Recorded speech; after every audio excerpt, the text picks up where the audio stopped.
کہ جو آپ نے میننگ ڈرا کی ہیں وہ اپنی عقل سے کی ہیں، وہ تو ہر ایک نے ایسے ہی کیے ہیں۔ تو باقی لوگ جب اپنی عقل استعمال کر کے میننگ ڈرا کریں گے تو وہ اگر آپ کے میننگ سے مختلف ہیں تو میں اس کا مطالعہ کروں گا، ان سے سوالات کروں گا، ان سے پوچھوں گا کہ آپ نے یہ بات کہی ہے، اس میں آپ نے فلاں لفظ کو نظر انداز کر دیا ہے، آپ نے جملے کی تعلیف کو نظر انداز کر دیا ہے، جی آپ نے یہ چیز، اسی طرح ان کو مجھ سے پوچھنا چاہیے، وہ میرے اوپر معترض ہوں گے۔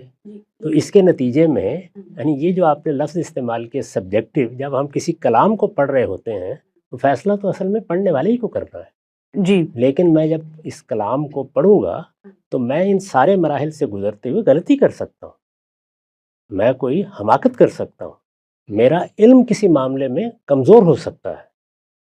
یعنی میں نے ابھی عرض کیا نا کہ مجھے قرآن میں داخل ہونے سے پہلے کچھ تیاری کرنی تھی، اس میں کمی رہ گئی ہے، تو قلت علم کی بنیاد پر میں نے ایک غلط بات سمجھ لی، اس کو دوسرا مجھے بتائے گا، وہ میرے علم کی تصحیح کرے گا۔ علم اسی طریقے سے تصحیح در تصحیح سے گزرتا رہتا ہے۔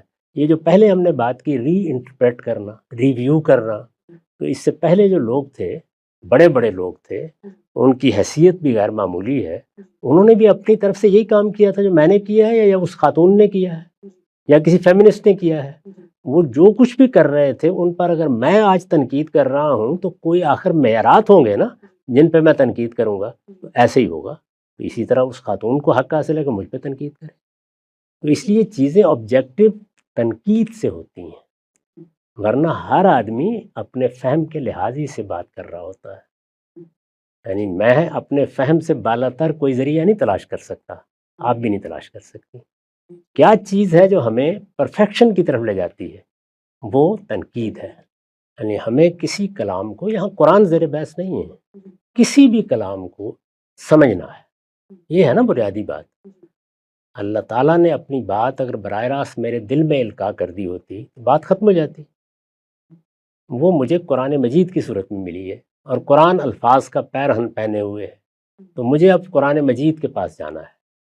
تو مجھے انٹرپریٹیشن کے لیے جو ضروری چیزیں ہیں انہی سے گزر کر جانا ہے، اور اس میں کوئی ایسا کام نہیں کرنا کہ جو کسی درجے میں کوئی تعصب پیدا کر دے۔ اگر میں روایت کی طرف بھی پہلے چلا گیا ہوں یا اس کو لے کر میں قرآن میں داخل ہو گیا ہوں تو اصل میں ایک تعصب لے کے داخل ہو گیا ہوں۔ تو آپ نے تو بات ہی یہاں سے شروع کی تھی کہ مردوں نے اپنا تعصب شامل کر دیا ہے، تو میں نے ساری بات ہی اس کے خلاف کی ہے کہ اس کو شامل نہیں ہونے دینا۔ قرآن کہے گا مرد بنو تو بن جاؤں گا، وہ کہے گا عورت بن کے غور کرو تو بن جاؤں گا۔ جی